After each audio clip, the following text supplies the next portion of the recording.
Next slide please. अब देखो, ये एक ऐसी स्लाइड है जिसका शायद आप इंतजार भी कर रहे होंगे। अब 12वीं के बाद आप या तो ऑलरेडी इनमें से किसी में कोर्स में हैं, या तो फिर करना चाह रहे होंगे। क्या है?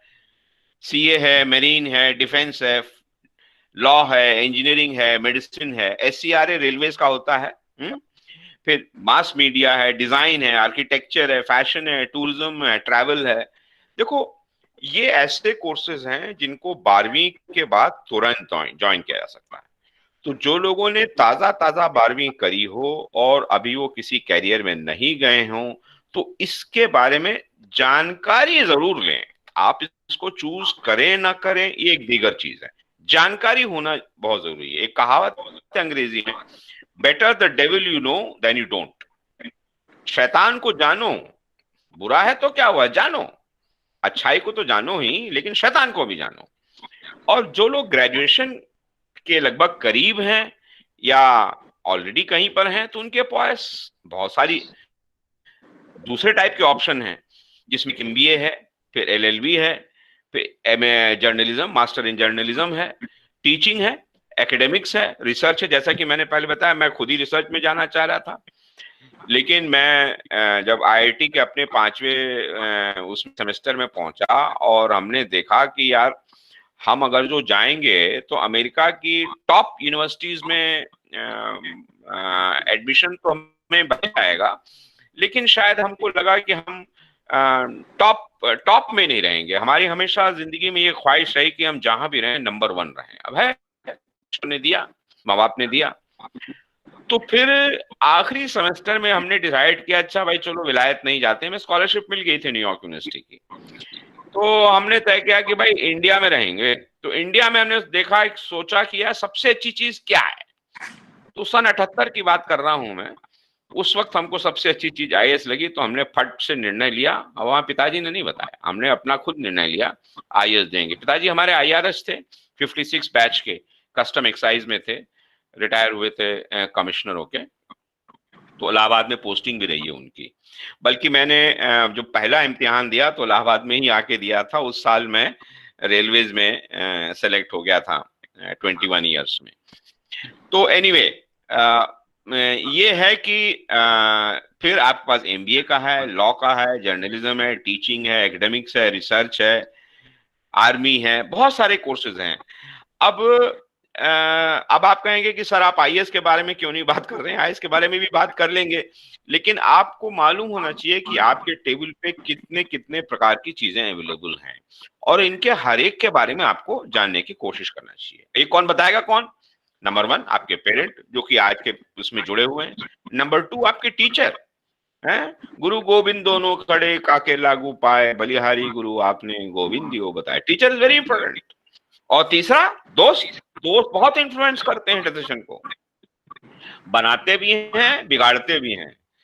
दोस्त में एक कमी होती है, वो कमी ये होती है कि वो कभी ऐसी बात शायद आसानी से नहीं कहेंगे जो आपको अच्छी नहीं लगती है। तो थोड़ा सा संभल के रहना चाहिए। इसलिए पेरेंट, टीचर और के बारे में बोलना चाहिए। तो अब आपके पास नेक्स्ट स्लाइड प्लीज। उनसे, आप पेरेंट टीचर से सबसे पूछिए और कागज पे एक लिखिए कि क्या आपको चाहिए, क्यों चाहिए, व्हाई और हाउ। ठीक है? तो ये सब तमाम कैरियर के ऑप्शंस हैं। अब हर एक के बारे में डिटेल में इतने छोटे प्रेजेंटेशन में नहीं संभव है, लेकिन मैं अपना फोन नंबर बता देता हूं, आप लोग लिख लीजिए। 9415099178। आप इस पर एसएमएस कर दीजिएगा, मैं आपको डेट बिल बताता हूं। अब आते हैं आज सिविल सर्विसेज में, जिसमें हम हैं, प्रेम प्रकाश जी हैं। तो सबसे पहला ये कि ये एक जोक नहीं है, मजाक नहीं है, और ये कमजोर दिल वालों के लिए तो है ही नहीं। और जो आपके 12वीं में नंबर आए ना, वो कुछ भी नहीं है आपके लिए मानक है, कोई मानक नहीं है वो। ये 12वीं से बहुत कोसों दूर है ये चीज। Toughest exam in the country. और ये कोई डॉक्टर, ये नेक्स्ट स्लाइड दे दीजिए doctor Jayashree.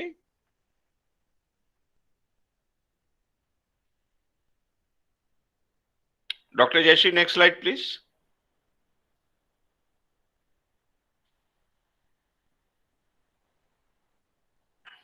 Sir next slide आ हाँ गई। हाँ, नेक्स्ट स्लाइड आ गई है। ये काफी टहल रही इधर से उधर स्लाइड। अच्छा, खैर, तो मैं ये कह रहा था, दोबारा दोहरा देता हूं कि सिविल सर्विसेज में आना कोई मजाक नहीं है, और एक कमजोर दिल वालों के लिए है ही नहीं।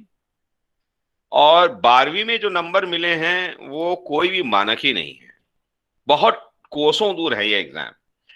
और बात इसकी नहीं है कि आप इंजीनियर हैं या डॉक्टर हैं या कोई प्रोफेशनल है, सब चीज अपनी अपनी जगह महत्व है। मेरे दोनों बच्चे प्राइवेट सेक्टर में हैं। अब मैं कहूं कि उनको आईएएस में होना चाहिए था, पता नहीं, एक मेरा बेटा कैलिफोर्निया में है, बेटी हमारी गुड़गांव में है।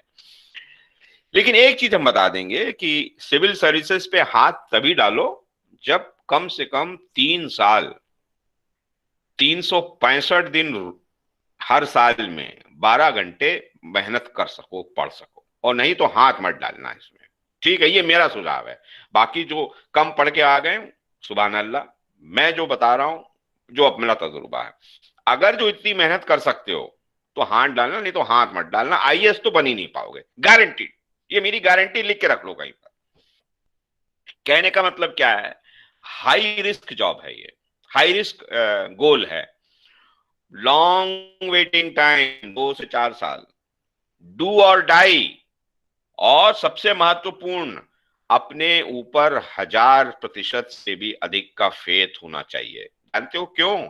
जिस दिन मैंने तय किया था आईएएस का, तो मेरे मन में इतना कॉन्फिडेंस था कि आईपीएस वगैरह सब छोड़ो, मुझे आईएएस से ईश्वर भी नहीं हटा सकता।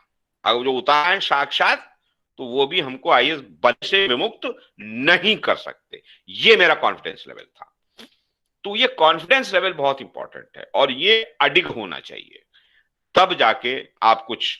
और मैं एक बात ये भी कहूंगा कि ये खाली सिविल सर्विस के लिए नहीं है, समझे अवध कुमार, ये हर चीज के लिए है। और चाहे जो भी हो, उसके लिए चीज है। Next slide please.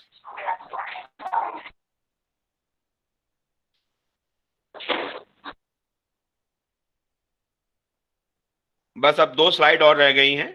Next slide please. जी सर, हो गया है। अब ये देखिए बाबा साहब के बारे में।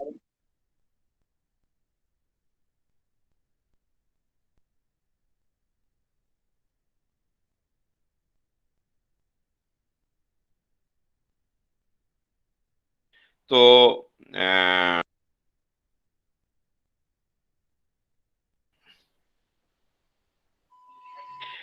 दिया मैं दिखाने की कोशिश नहीं कर रहा हूं, लेकिन मैं खाली इस बात को बता रहा हूं कि इतने हम्बल बैकग्राउंड से निकले।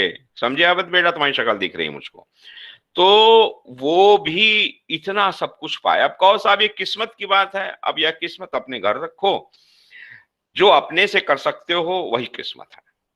ठीक है, ये चार्ट अपने कमरे में लगा के रख लो, बड़ा आज से प्रेरणा मिलेगी। Next please.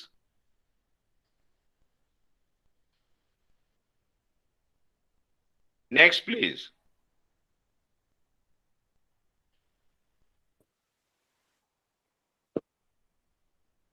Next slide please.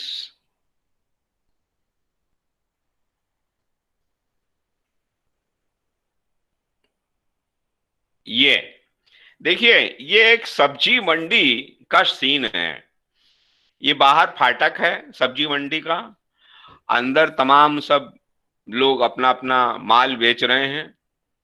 और एक स्क्रीनशॉट एक टेक्नोलॉजी का भी है, और एक स्क्रीनशॉट है जहां पे सब सामान रखा है। इसको अपनी जिंदगी का कैरियर चॉइस समझो। ये जो फाटक है ना, ये फाटक वो फाटक है जिसमें आप चॉइस कर रहे हो कहाँ जाना है, क्या करना है। और जब अंदर घुसोगे ना तो देखोगे कि तमाम लोग वहां पे हैं अपने, आप अकेले नहीं हैं। आईएएस का इम्तिहान दोगे तो 10 लाख लोग हैं, इंजीनियरिंग का एग्जाम दोगे तो 5 लाख लोग हैं, मेडिसिन का दोगे 6 लाख लोग हैं। भारत की आबादी 137 करोड़ है, समझ लीजिए बहुत लोग हैं। और हर व्यक्ति आपका दुश्मन है, हर बच्चा आपका दुश्मन है। ये मैं गलत बयानी नहीं कर रहा हूं, मैं खाली इतना कहना चाह रहा हूं, ये कॉम्पिटिटर है आपका। या तो आप बनेंगे या तो वो बनेगा। हमेशा ये बात कभी मत भूलना। डार्विन का जो सिद्धांत है सर्वाइवल ऑफ द फिटेस्ट, वही है, बाकी सब बकवास। तो कहने का मतलब ये है कि ये सब्जी मंडी के सीन से मैं ये दिखाना चाहता हूं कि आप एक छोटे से आलू हैं कहीं पर, आलू या प्याज या टमाटर टाइप का, आपको इस पूरी मंडी को कब्जा करना है, तब जाके आप बन पाओगे। और कैसे बन पाओगे वो मैंने शुरू में बताया। कौन सी कैरियर चॉइसेस हैं वो मैंने शुरू में बताया। Next please.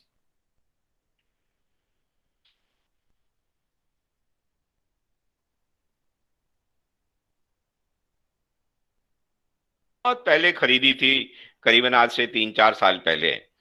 और तब जब बच्चों को मैंने गाइड करना चालू किया था, तो इस किताब में एक जगह सारे कैरियर्स के बारे में लिखा है।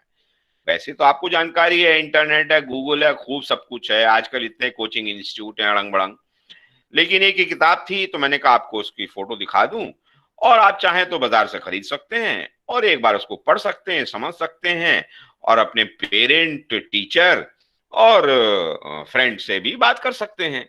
लेकिन जानकारी लेना बहुत जरूरी है। नॉलेज इज पावर, हमेशा ध्यान रखो, नॉलेज इज पावर, बाकी कोई चीज पावर नहीं, नॉलेज इज पावर। और मैं समझता हूं मेरे से ज्यादा प्रेम प्रकाश साहब भी इसको बता सकेंगे कि knowledge is power. Doctor Jayashree बता सकेंगी, जो कि इतना मेहनत से सबकी कोचिंग कर रही, गाइड कर रही हैं। Next slide please.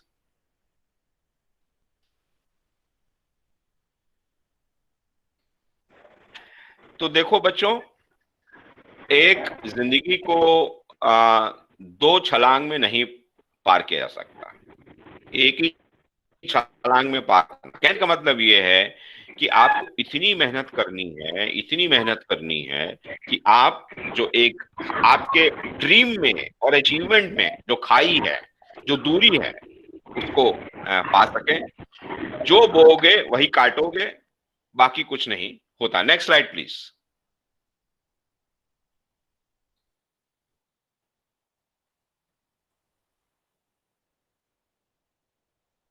ये आखिरी स्लाइड है। मैं हमेशा हर एक को कहता हूं कि देखो, हम आपसे जो कह रहे हैं, आपके पेरेंट्स जो आपसे कहेंगे, आपके टीचर जो आपसे कहेंगी, वो केवल 10% है। 90% आपका योगदान है। और अगर जो ये 90% में कमी होगी, तो ये 10% कुछ नहीं कर पाएगा। बस यही मैं अपनी बात समाप्त करता हूं। आप लोग ने सब ध्यान से सुना, इसके लिए बहुत बहुत धन्यवाद। जय Bhim. Doctor Jayashree, over. Thank you. जय भीम सर। जय भीम, जय भीम भाई, जय भीम। धन्यवाद डॉक्टर चौधरी, आपने बहुत ही अच्छी बातें हमारे साथ जुड़े हुए सभी साथियों को बताई। इस प्रकार का मार्गदर्शन मिलना, गाइडेंस मिलना बहुत जरूरी है, ताकि जो हमारी युवा शक्ति है वो एक सही रास्ते पर आगे बढ़ सके। मैं 4 लाइनें यहाँ कहना चाहूंगी। मंजिल यूं ही नहीं मिलती राही को, जुनून सा दिल में जगाना पड़ता है। पूछा चिड़िया से कि घोंसला कैसे बनाए, वो बोली तिनका तिनका उठाना पड़ता है। बहुत खूब, साथियों, बहुत अच्छा, वेरी बहुत नाइस। जरूरी है कि हम अपने अंदर ये जिद पैदा करें कि मुझे कामयाब होना है, मुझे अपने भविष्य का निर्माण करना है।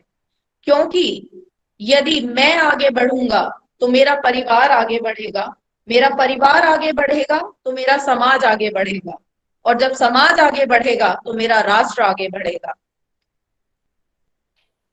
साथियों, आप सभी से मैं उम्मीद करूंगी कि आप डॉक्टर चौधरी के द्वारा बताई गई इन सभी बातों का अनुसरण करेंगे। आज हमारे साथ